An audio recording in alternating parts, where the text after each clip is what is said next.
This is how people laugh in this country. Their laughter feels genuine, maybe because they are isolated from the world. This country is in the middle of the Pacific Ocean and will soon disappear.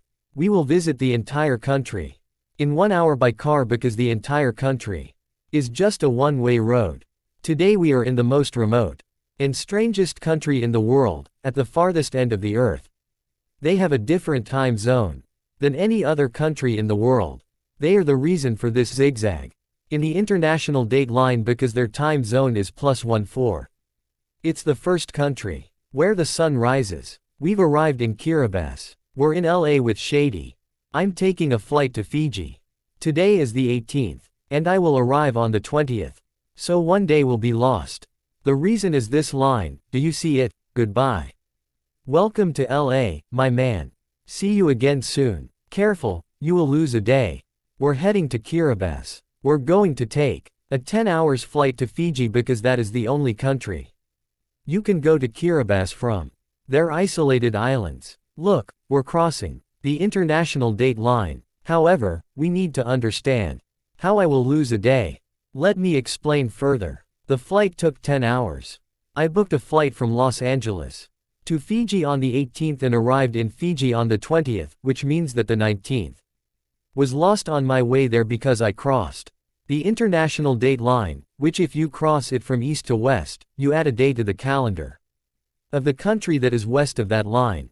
So when I crossed this zigzag caused by the country I am heading to, Kiribati, I entered the next day and then went back to the previous day and then entered again the next day.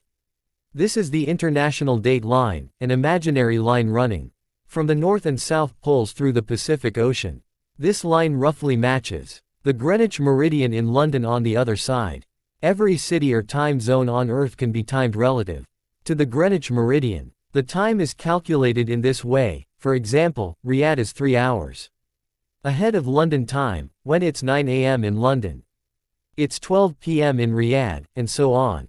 The further the cities are from London, the greater the difference in hours until it reaches a maximum of +12 to the east and -12 to the west.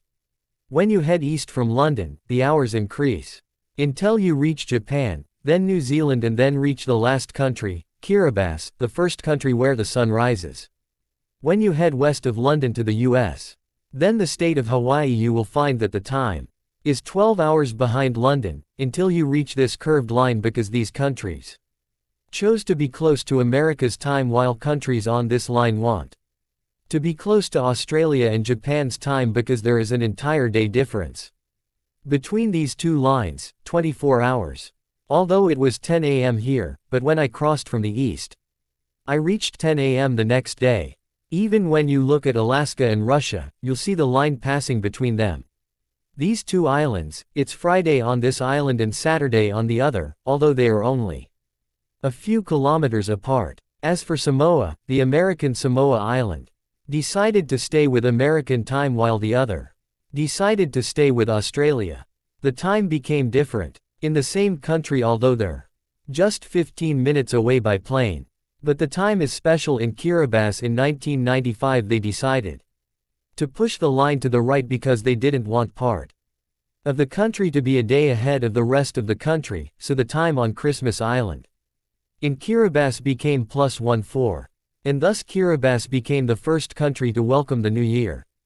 The location of the line is subject to change, as it is up to the country and which time zone it wants to adopt to serve its interests.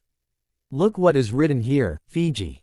The country's name is Fiji. The most exported product in the world is not oil but water. They call it the water of the rich. It comes from this island, named Viti Levu, where the capital, the city of Nadi, and an international airport are located. Fiji isn't my destination. Fiji is a stopover. We're heading to another country, a country that will soon be drowned, so let's go see it. I will book a ticket to Kiribati. Fiji Airways has 3 scheduled flights to Kiribati weekly. Look how expensive the ticket is. From Nadi to Tarawa, $2,000 for the ticket. This is the most expensive economy ticket I've ever booked. I have booked to Kiribati. I hope it is worth it. In the middle of the Pacific Ocean, the largest ocean in the world, thousands of islands are scattered here and there, such as Hawaii, Fiji, and others. There are more than 25,000 islands, but Tuvalu and Kiribati are considered the smallest. And most isolated inhabited islands in the Pacific Ocean. We're in Kiribati and this is the airport. When you arrive and walk down the street you see a wonderful vibrant blue color. On your right, what a beautiful country. That's the first thing you see. About 110,000 people are living in this country and this country will disappear soon. So we will try to understand why. This is the highest point in Kiribati. 3 meters. People here have never seen a mountain.